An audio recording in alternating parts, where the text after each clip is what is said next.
Types of tablet. देखिए types of tablet में मैंने आपको बहुत सारा पढ़ा दिया, जैसे फिल्म कोटेड टैबलेट क्या होती है, शुगर कोटेड टैबलेट क्या होती है, राइट। तो आज अपन कौन सी टैबलेट्स पढ़ेंगे जो ओरल कैविटी में रखी जाती है। ओरल कैविटी में देखो दो चीजें होती हैं, एक तो ओरली ली जाती है, ओरल कैविटी में रखी जाती है। ओरली यानी अपन जो इंटेक करते हैं, जैसे पैरासीटामोल खाए और पानी पी लिया, तो ये तो हो गई ओरली।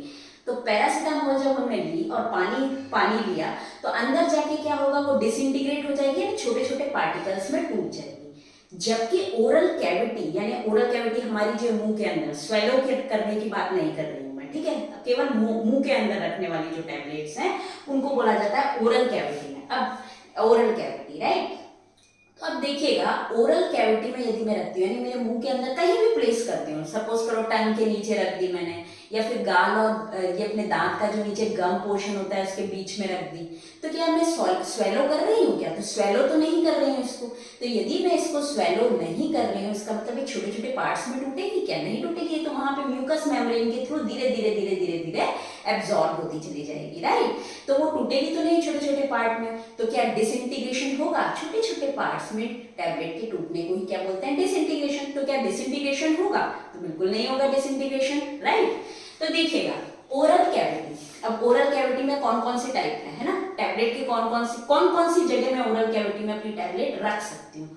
सबसे पहले बकल कैविटी। बकल कैविटी देखिएगा, मान लो मैं लिप्स के इस पोर्शन और गम के बीच में टैबलेट रख देती हूँ, ठीक है, तो ये तो हो गई एक, है ना। दूसरा गाल के बीच में, अपने चीक के बीच में और गम के बीच में एक टैबलेट रख देती हूँ, तो ये तो हो गई बकल कैविटी वाली टैबलेट। तो देखिए क्या लिखा हुआ है, between gums lips and cheeks, right. तो आपको समझ में आ गया होगा कि बकल कैविटी में टैबलेट कहाँ रखी जाती है।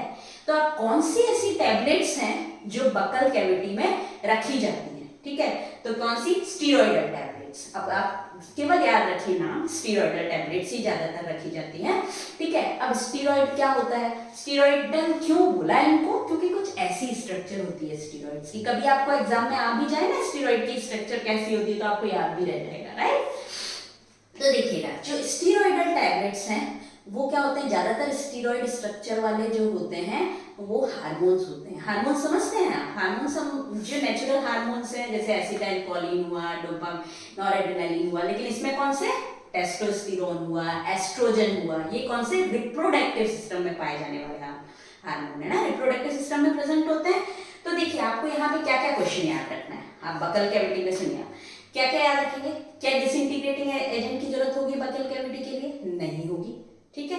नो डिसइंटीग्रेशन रिक्वायर्ड, ये क्वेश्चन है, ठीक है। कहाँ रखा जाता है इसको? गम्स, लिप्स और चीक्स के बीच में।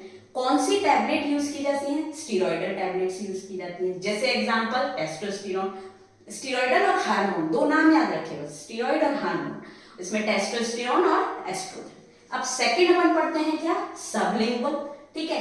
सबलिंगुअल कुछ भी तो नहीं है, लिंगुअल यानी जीभ, यानी जीभ के नीचे रखना, राइट।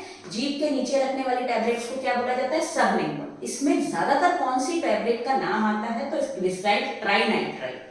ग्लिसराइल ट्राइनाइट्राइट की छोटी सी टैबलेट होती है जो जब हमें कभी हार्ट में कंजेशन वगैरह होता है तो वो जीभ के नीचे रख दी जाती है, ठीक है। तो आपको नाम क्या याद रखना है? ग्लिसराइल ट्राइनाइट्राइट। थोड़ा सा यहाँ पे और बता देती हूँ मैं, जो नाइट्रेट्स होते हैं ये भी कभी आपका क्वेश्चन बन सकता है इकोलॉजी में। नाइट्रेट्स जो होते हैं, नाइट्रेट्स क्या होते हैं? वेजोडाइलेटर होते हैं। वेजोडाइलेटर क्या होता है? देखो हमारी बॉडी में बहुत सारी वेसल्स होती हैं, आर्टरीज और वेन्स होती हैं, वही वेसल्स हैं, ठीक है। कभी कभी क्या होता है, जैसे हार्ट की जो वेसल है सपोज करो, उसमें कभी कभी एक क्लॉट जमा हो जाता है, ठीक है। तो क्लॉट जमा हो जाता है तो ये नाइट्रेट क्या करते हैं, वो जो वेसल्स को हल्का सा डायलेट कर देते हैं, चौड़ा कर देते हैं, तो क्लॉट निकल जाता है, ठीक है। तो क्या होगा, वापस से वेसल में से इजीली ब्लड फ्लो होने लग जाएगा, राइट। तो हार्ट की डिजीज में ये काम आता है, ठीक है। तो यहाँ आपको क्वेश्चन समझ में आ गए होंगे। फर्स्ट, डिसइंटीग्रेशन रिक्वायर्ड नहीं होता है ओरल कैविटी की जितनी भी ड्रग्स होती हैं उनके लिए।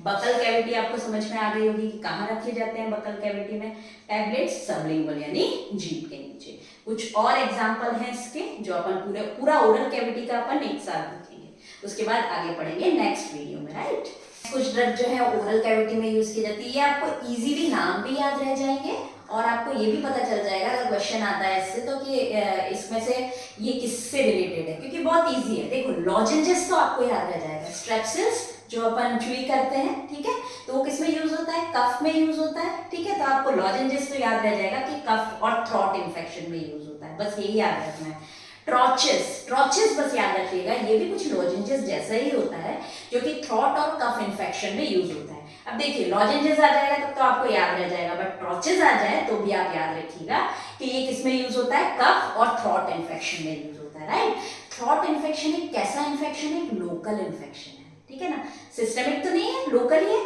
थ्रोट इन्फेक्शन यानी केवल गले में इन्फेक्शन, पूरी बॉडी में तो नहीं है, ठीक है। कान में इन्फेक्शन मतलब कान में लोकल इन्फेक्शन, अगर कान में कोई प्रॉब्लम होती है तो हम क्या कान में ड्रॉप डालते हैं, खाते तो नहीं है उसको, ठीक है। आंखों में कोई प्रॉब्लम होती है तो आंख में ड्रॉप डालते हैं, ठीक है, तो ये क्या हो गए, सब लोकल इन्फेक्शन हो गए, राइट। और जबकि मान लो मुझे फीवर आया है तो ये सिस्टमिक हो गया ना, मैं पैरासिटामोल खाती हूँ पूरा, ठीक है, मुझे हार्ट में कोई प्रॉब्लम है तो टैबलेट लेती हूँ, राइट। समझ में आ गया लोकल इन्फेक्शन और सिस्टमिक में क्या डिफरेंस है। तो आप तो इतना सा याद रखिएगा यहाँ पे तो कि लॉजेंजेस और ट्रॉचेस जो होते हैं वो किसमें यूज होते हैं, कफ और थ्रोट इन्फेक्शन में यूज होते हैं ना। लास्ट ओरल कैविटी, ये भी ओरल कैविटी में होगा।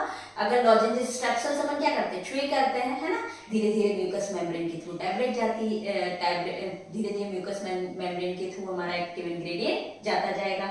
अगर हम स्वेलो करेंगे तब जीआई ट्रैक्ट में जाएगा, बट इनमें से किसी में भी जीआई ट्रैक्ट में यानी गैस्ट्रोइंटेस्टाइनल ट्रैक्ट में जा रही है क्या टैबलेट, नहीं जा रही है, ये भी याद रखिएगा। कोई भी ओरल कैविटी, जितना भी ओरल कैविटी में जो टैबलेट रखी जाती है वो जीआई ट्रैक्ट में नहीं जाती है, गैस्ट्रोइंटेस्टाइनल ट्रैक्ट में नहीं जाती है, राइट। ठीक है, लास्ट है, ये तो बहुत इजीली याद रह जाएगा आपको, डेंटल कौन, डेंटल यानी दांतों से रिलेटेड है।